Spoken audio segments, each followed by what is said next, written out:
Cette semaine à l'émission, on parle d'autonomie alimentaire et des changements pour le travail de l'agriculteur. Bienvenue à Défi agricole.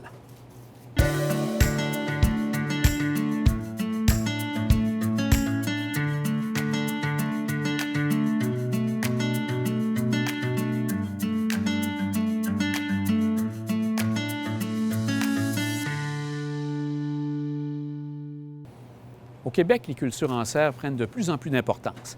On en discute avec Martine Doré de l'Université Laval.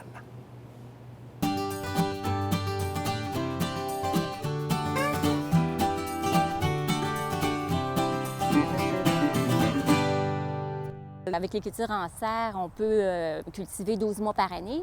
On utilise l'éclairage artificiel là, pendant une certaine période de l'année si on veut avoir des produits pendant la période hivernale, donc de janvier, novembre, décembre. Par contre, si on peut aussi cultiver sans éclairage artificiel là, au niveau des serres lorsqu'on va planter plus tard, là, comme en janvier, février, mars. Donc, il y a beaucoup d'entreprises qui utilisent cette alternative-là pour pouvoir cultiver jusqu'en novembre. Donc, à ce moment-là, on est sous abri. Le défi majeur pour ces entreprises-là, c'est le niveau énergétique, donc de faire en sorte de bien gérer leur énergie parce qu'on veut avoir des produits qui sont durables, donc réduire au maximum l'empreinte environnementale. Donc, et puis pour ça, le Hydro-Québec a mis sur pied avec le gouvernement du Québec là, un nouveau programme pour les entrepreneurs permettant d'avoir un tarif préférentiel. Donc, il y a beaucoup de petites entreprises que ça va vraiment être utile pour faire leur production, là, allonger la saison, là, puis offrir là, des fruits et des légumes jusqu'en décembre. Donc ça, c'est un premier aspect. L'autre aspect, c'est bien entendu de pouvoir commencer ses semis là, au mois de février-mars, dépendamment des cultures. Donc encore là, ça nous prend quand même une serre avec l'éclairage artificiel. Et l'autre alternative, c'est bien sûr de pouvoir, par exemple, cultiver avec des structures très simples, comme ici des mini-serres. On les appelle des mini-serres, mais c'est en fait des couches froides, parce qu'on appelait ça avant des couches chaudes, mais maintenant, il n'est plus permis de mettre du fumier pour chauffer là, dans nos cultures. Avant, on mettait une couche de fumier frais, de la paille, et on faisait notre culture, mais pour des raisons phytosanitaires, puis les normes actuelles, c'est pas permis. Donc, on cultive dans des couches froides comme ça, des mini-serres, ce qui permet de pouvoir commencer à récolter même au mois de début juin, comme pour l'épinard, tous les légumes feuilles ou les légumes qui nécessitent des basses températures, puis de prolonger également la saison de production là, en fin d'année. Comme là, on est en pleine saison de production, mais là, on va planter avec des cultures plus d'automne. Donc, on va planter des épinards, puis des kales, où on a parti des semis, puis on va les semer bientôt pour avoir un autre cycle de production également.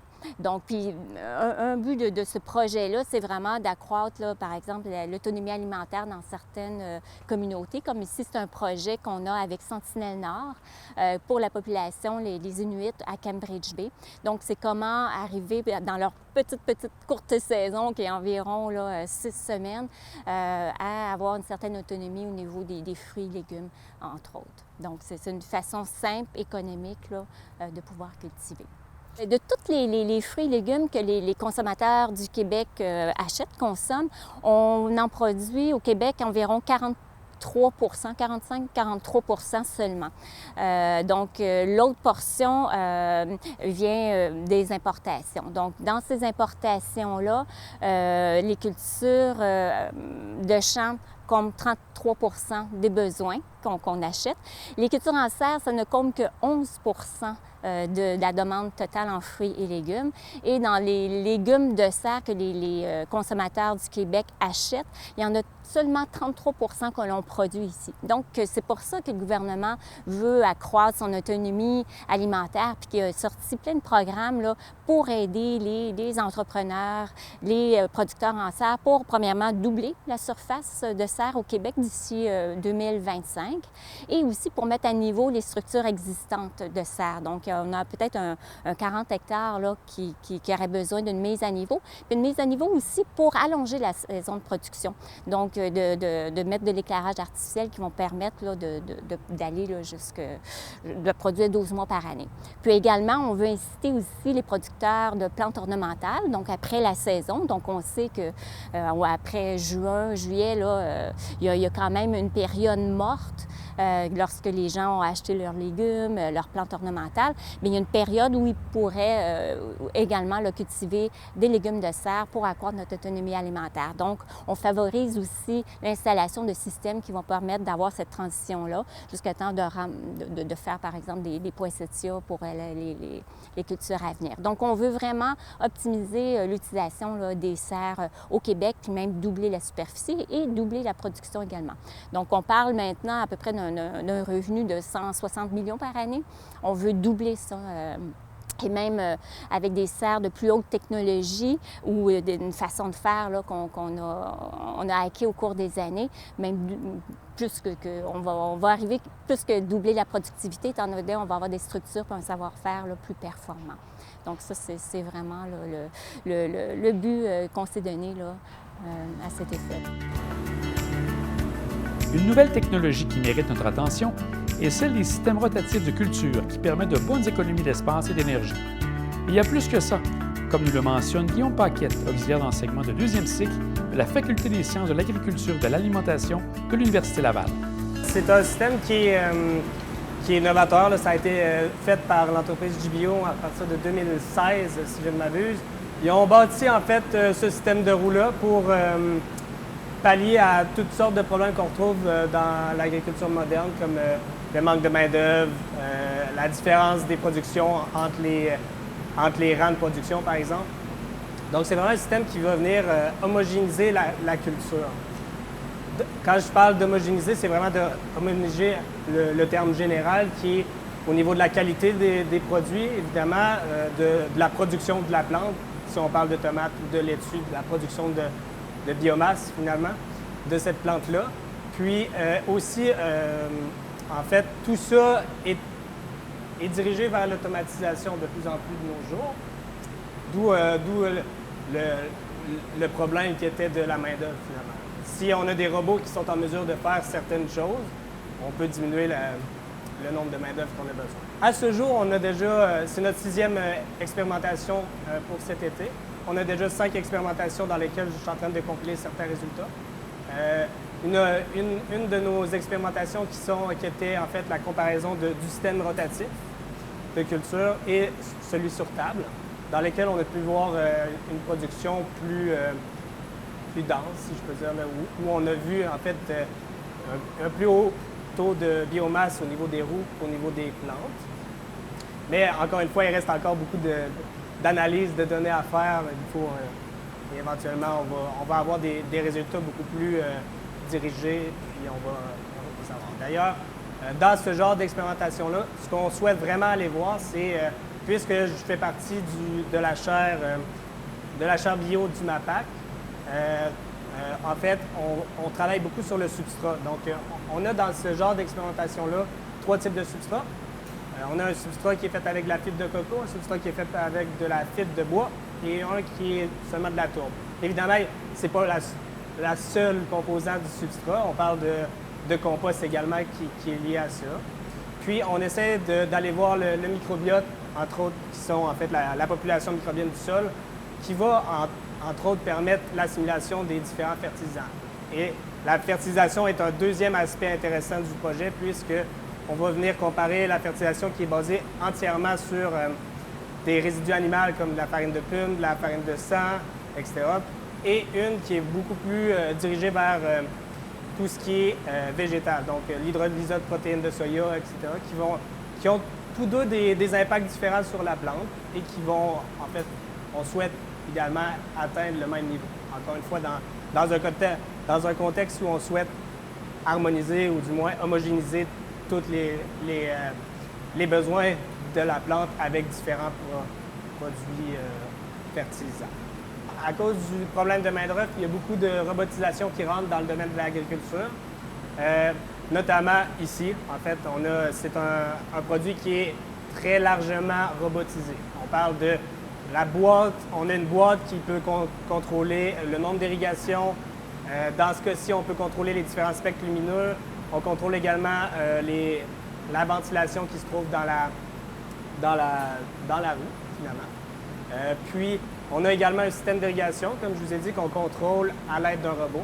Le système d'irrigation est un bras qui va descendre dans la roue. Une fois qu'il descend dans la roue, il va injecter directement la solution nutritive ou l'eau, tout dépendant de ce qu'on souhaite mettre dans le substrat. Et ce qui va amener, entre autres, moins de perte d'eau, parce que c'est directement dans le substrat.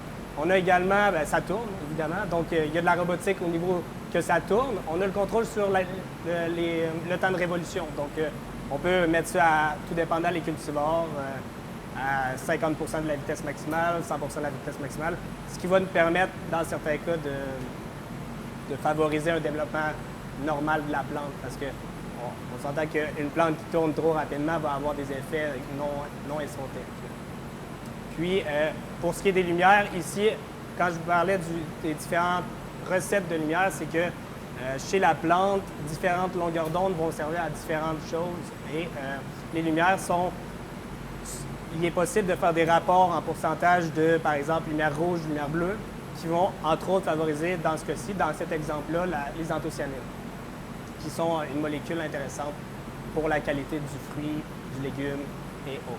Donc, tout ça, on a un certain niveau de contrôle, ce qui permet, encore une fois, d'accentuer l'effet puis le contrôle qu'on a sur la production qui est présente dans la ruche.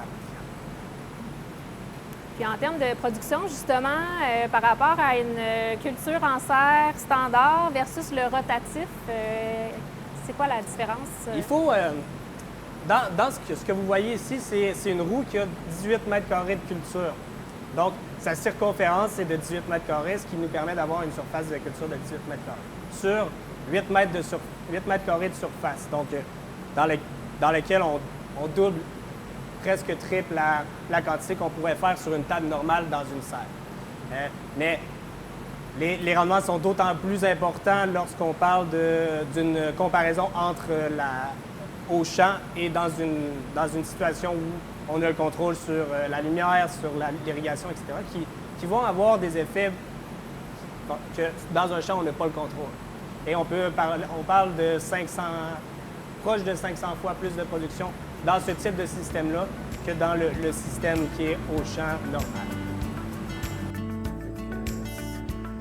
Quels sont les principaux défis à relever pour doubler la superficie de la culture en serre selon Mme Doré? L'énergie, parce que les consommateurs veulent acheter des produits de faible empreinte environnementale, puis on l'a vu avec le rapport du GIEC qui vient de sortir. On doit vraiment mettre tout en branle pour faire en sorte de réduire l'utilisation d'énergie fossile. Puis dans les serres, au Québec, on est chanceux, on a l'hydroélectricité. Donc, on peut dire qu'on peut avoir une certaine culture verte. Puis aussi, on met en branle au niveau du chauffage, c'est beaucoup la biomasse. Donc, beaucoup d'entreprises se sont converties aux biomasses, mais il y a aussi des nouvelles constructions qui se sont construites près des centres de rejet thermique. Donc, soit que ce soit les sites d'enfouissement ou n'importe quelle industrie qui génère de l'énergie. Là, on a vu qu'il va y avoir un complexe de données, de systèmes de traitement de données sur la Rive-Sud. Donc, c'est des systèmes qui vont générer beaucoup d'énergie et auxquels on peut associer des serres. Donc, l'avenir des serres, c'est vraiment de se construire près des rejets thermiques, puis d'avoir vraiment une énergie là, qui est propre. L'autre alternative, c'est qu'il faut penser aussi que la serre, c'est un capteur d'énergie. Donc, la technologie, la recherche s'est développée beaucoup des dernières années pour qu'on puisse capter par des cellules photovoltaïques ou différentes technologies l'énergie solaire pour la convertir et la réutiliser. Donc, en plus, on pourrait générer de l'énergie, non pas en consommer comme on le fait actuellement. Donc ça, c'est un premier défi, donc faire en sorte que notre serre soit carboneutre. L'autre défi, c'est la gestion des résidus. Donc en serre et dans toutes, même les cultures comme ça, de champs ou de tunnels, il y a tout le temps beaucoup de résidus. Donc souvent, les gens vont les mettre les plus grosses entreprises dans des sites d'enfouissement. Mais là, ça ne sera plus permis bientôt. En fait, c'était supposé d'être interdit en 2020, sauf qu'actuellement, les outils ou les possibilités sont assez contraignantes. Donc, on a allongé, mais on doit se développer des méthodes. Et l'une des méthodes, c'est vraiment de différentes façons. Bien, il y a bien entendu le compostage de ces résidus-là, mais il y a aussi la digestion aérobique, donc la méthanisation de ces résidus-là qui nous donne de l'énergie. Et en plus, on peut recueillir tous ces digestats-là pour en faire des fertilisants, puis de la partie solide qu'on peut réintégrer au milieu de culture. Puis ça, c'est un sujet qu'on traite dans la chaire de recherche sur les cultures biologiques. Donc, on a des entreprises, des industries en noix, entre autres, qui sont intéressées là, à développer des bioréacteurs dans ce sens-là pour faire en sorte qu'on minimise sur les sites de production l'achat d'intrants, puis qu'on bonifie. Donc, on est en production circulaire également pour une économie de proximité également, là. Donc, faire en sorte d'optimiser toutes les ressources qu'on a également. C'est de générer des connaissances puis des outils aussi qui vont donner la chance aux producteurs d'améliorer leur performance, puis aussi de réduire leur empreinte environnementale, donc la durabilité des systèmes également. Puis on travaille en biologique, donc le biologique, c'est quand même un grand défi. Puis si on veut que les producteurs conventionnels se convertissent de plus en plus au biologique, puis quand même au Québec, on est les champions du biologique. Hein? 8 de notre production canadienne est biologique. Puis en serre, c'est 35 des producteurs en serre qui ont la certification biologique. Puis, dans la politique gouvernementale bioalimentaire du Québec, on veut doubler ces superficies-là. Donc, on travaille très intensément sur le développement de sols qui sont des sols vivants, des sols qui sont suppressifs, qui vont permettre à la plante d'être plus résiliente au stress abiotique et biotique, donc au stress environnemental, aux maladies, aux insectes également. Puis, on développe aussi des milieux de culture qui vont être plus performants parce qu'on pense... lorsqu'on pense bio, bien, c'est le sol qui nourrit la plante. Donc, le sol doit vraiment avoir les propriétés physiques, chimiques appropriées pour que les micro-organismes puissent se développer, puis à ce moment-là, faire en sorte que les éléments nutritifs, donc les amendements qu'on apporte au sol, soient minéralisés rapidement, puis qui puissent survenir aux besoins de la plante. Parce qu'en serre, contrairement au champ, on va avoir des rendements là, de 10 fois plus élevés, même 40, 50 fois plus élevés qu'au champ. Donc, les besoins là, en azote, c'est énorme. Là, on parle de 1400 kg par hectare. Donc, c'est énorme. Donc, le sol doit aller très rapidement et ça de façon durable également. Donc, on veut tout minimiser les pertes qu'on pourrait avoir au niveau de nos systèmes. Donc, d'où la gestion, la stratégie d'irrigation qui est primordiale à ce niveau-là également. Donc, on regarde beaucoup tous ces aspects-là en fonction des différentes sources fertilisantes, comme Guillaume le précisait également. On veut aussi développer des sources fertilisantes qui sont plus végétales également pour satisfaire une consommation aussi végane. Un des buts qu'on veut se donner aussi, c'est d'offrir des emplois de qualité. Un défi important aussi, il y a l'énergie, il y a la gestion des résidus, mais c'est la main-d'œuvre également. Donc, on veut faire en sorte que les emplois soient attrayants. Donc, avec toute la technologie dans les serres, puis même à basse technologie comme ça, on peut venir mettre de l'intelligence artificielle où on peut bien gérer. Puis ça, c'est une façon aussi d'avoir des jeunes qui soient intéressés. Puis on le voit, là, les jeunes sont intéressés à la culture biologique, puis ils sont dans le high-tech également. Puis c'est pas parce qu'on a des structures simples comme des mini-serres ou des tunnels que c'est pas qu'on n'a pas besoin de technologie. On a besoin de savoir-faire. Donc, en étant grand, tout ça, on va pouvoir attirer les jeunes à l'agriculture. Puis l'agriculture, c'est la base de tout. Puis on l'a vu en cette année de pandémie, 6 années de pandémie, que c'est super important. Donc, on espère que nos travaux vont contribuer là, à recruter des jeunes, puis aussi à avoir des systèmes beaucoup plus performants et durables. Les gens pensent que le Québec devrait produire tous les produits qu'ils retrouvent dans leur panier d'épicerie. Non, il faut quand même acquérir ou atteindre une autonomie alimentaire de façon intelligente et de façon durable. Donc, c'est peut-être de penser à consommer et à produire les fruits et les légumes, par exemple, qui ont le moins d'empreinte environnementale. Donc, on sait, la planète, on doit y faire attention. On le voit par les réchauffements climatiques. Donc, il faut être intelligent dans le choix de la sélection des produits qu'on va produire en serre ou même lorsque les produits en champ. Donc oui, on veut accroître notre autonomie alimentaire, mais pas à n'importe quel prix. Tout est faisable. On peut avoir des bananes dans la serre, mais sauf que ça va nous prendre 30 mois pour notre régime de bananes. Donc, il faut être intelligent. Puis, il faut aussi développer des indicateurs de durabilité ou des indicateurs qui vont nous permettre de nous guider dans les choix des produits qu'on devrait produire là, pour tout au long de l'année. Donc, les produits qu'on produit le printemps, l'été, ne sont pas nécessairement les mêmes qu'on va produire l'hiver. Donc, oui, on peut produire l'hiver 12 mois par année, mais faisons-le intelligemment. À la lumière de tout ce que nous avons discuté dans la série, on voit bien que le métier d'agriculteur a beaucoup évolué et évoluera encore. Nadia Derry, agronome et chargée de projet au Centre d'expertise en gestion agricole de l'Université Laval, nous apporte des précisions à ce sujet. Bien, c'est sûr qu'au fil des décennies, l'agriculture s'est beaucoup transformée. On a juste à se promener dans les campagnes québécoises et on voit que les entreprises sont de taille quand même beaucoup plus grosses qu'ils pouvaient l'être. Donc, c'est sûr qu'à ce moment-là, quand on parle de croissance d'entreprise, il y a des défis qui viennent avec ça. Ça peut être des défis de production, des défis reliés à l'acquisition, des infrastructures, également de la main-d'œuvre. Et ça, c'est comme partout dans n'importe quel secteur d'activité d'aujourd'hui. La main-d'œuvre, c'est un secteur difficile. Donc, comme vous pouvez voir, la gestion agricole d'une entreprise, c'est assez complexe. Au fil des années, tu me demandais d'ici 25 ans, il y a 25 ans, c'est sûr que tout ce qui est la mondialisation des marchés a amené à une fluctuation des prix, je te dirais, autant des prix des intrants que des prix des produits vendus. Il y a aussi tout ce qui est les tendances de consommation. On a une société aujourd'hui qui dit, puis c'est correct, qu'est-ce qu'elle veut comme produit, comment elle veut que ces produits-là, ces denrées-là soient produites.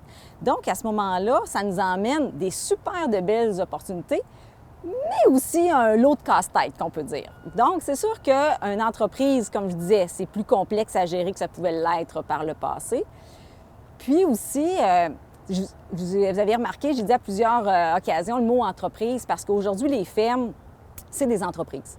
Donc, à même titre qu'un propriétaire d'un commerce ou d'une industrie, on va maintenant parler de chef d'entreprise agricole. C'est quand même assez nouveau dans notre jargon agricole, là, de parler de chef d'entreprise agricole. Et quel est l'impact de cette gestion sur le rôle de l'agriculteur?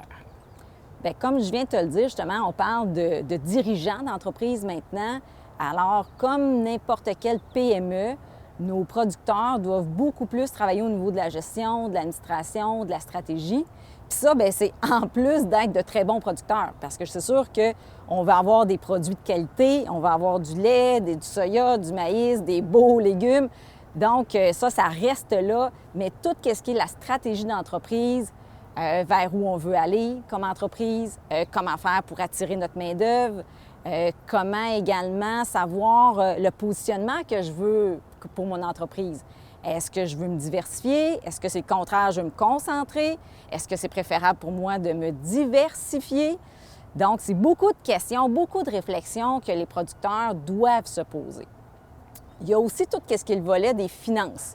On sait les marges de manœuvre sont minces. Parler aux producteurs, là, oui, ils font des sous, mais c'est mince, les marges de profit. Donc, il faut savoir compter. Puis savoir compter, ça veut dire se regarder ses chiffres, mais en temps réel le plus possible, avoir une bonne idée de notre coût de production, surveiller notre budget, parce que, comme on a parlé tout à l'heure, comme je vous ai nommé, c'est sûr que les prix fluctuent beaucoup. Donc, il faut qu'ils soient capables d'avoir une bonne idée de où s'en vont les finances pour pouvoir réagir rapidement. Donc, c'est sûr que par rapport à peut-être leurs grands-parents, tu me demandes qu'est-ce qui a changé au courant des dernières années par rapport à leurs grands-parents qui avaient des fermes, disons qu'ils font beaucoup plus de bureaux, comme ils disent, là, qu'ils pouvaient en faire avant. Donc, ça a changé leur mode de vie, je dirais, d'un producteur. Parfait. Pour les accompagner dans tous ces changements, il existe des formations comme la plateforme de formation en entrepreneuriat agricole de l'Université Laval, dont vous êtes la coordonnatrice. Oui. Pouvez-vous nous dire brièvement en quoi ça consiste? Bien, justement, on voulait développer les compétences entrepreneuriales des producteurs. Fait qu'il y a, en 2015, quand on a commencé à travailler sur un projet d'une plateforme en entrepreneuriat, c'était vraiment ça, c'est développer les compétences entrepreneuriales. Et puis, on a un programme 10 jours qui est 5 sessions de 2 jours qu'on fait de décembre à avril. Puis à ce moment-là, c'est vraiment pour les producteurs qui ont le goût de penser à leur avenir, de regarder au niveau de la stratégie, comment ils veulent se situer. Est-ce qu'un nouveau modèle d'affaires, apprendre aussi la gestion des risques, c'est quoi les risques de leur entreprise, tout ce qui est les prises de décision. Donc, il y a beaucoup de choses au niveau entrepreneurial qui sont à acquérir. Et surtout, sur quoi qu'on a beaucoup misé, nous autres, ça a été apprendre à se connaître comme entrepreneur. Quel type d'entrepreneur je suis? Puis à ce moment-là, c'est beaucoup plus facile quand on apprend à se connaître pour savoir comment travailler justement, surtout avec les employés, que c'est pas facile de ce temps-ci. Donc, nos associés aussi, parce qu'on a beaucoup de fermes familiales en agricole. Donc, des fermes familiales, ça amène une gestion également des ressources autour de nous, l'émotivité aussi. Donc, quand on apprend à se connaître comme producteur, c'est beaucoup plus facile. Donc, la formation, c'est ça qu'on amène les producteurs là, à acquérir. Donc, les participants au camp d'entraînement agricole pourraient faire la formation, c'est complémentaire? Oui, on est complémentaires. En fait, le camp, eux, vont travailler en démarrage. Nous, on va beaucoup plus travailler avec des producteurs qui ont 5 ans d'expérience. Donc, ils sont un peu à la croisée des chemins, ils se posent des questions, ils ont déjà une expérience, ils veulent valider comment va leur entreprise, où ils sont rendus. Donc, c'est une belle complémentarité entre les deux formations. Puis je pense autant le camp que la plateforme, on mise beaucoup, c'est sûr, sur tout ce qui est l'académique, parce qu'on va offrir des bonnes formations avec des professionnels, des bons formateurs, mais il y a également tout ce qui est le volet réseautage qu'on veut mettre de l'avant, parce que justement, les producteurs, les entrepreneurs en général, c'est des personnes qui sont quand même assez isolées. Donc, ils ne peuvent pas parler de tout avec leurs employés, ils ne peuvent pas parler de tout nécessairement avec leur famille proche. Donc, rien de mieux qu'un entrepreneur pour comprendre puis pour soutenir un autre entrepreneur. Donc, parler des bons coups, se vanter, c'est le temps de se vanter, mais aussi, on a peut-être connu des échecs, on a des projets, on a des craintes, on a des joies. Donc, entre entrepreneurs peuvent vraiment se permettre de discuter ça. Puis c'est pour ça qu'à la plateforme, on fait des petits groupes. C'est des groupes de 12 à 16 pour vraiment créer une synergie de confiance et puis qu'ils puissent à ce moment-là librement s'exprimer, tout en apprenant bien sûr les différents concepts sur l'entrepreneuriat. La semaine prochaine, pour la dernière de la saison, on parlera de ferme intelligente et nous ferons un bilan de la saison. À bientôt!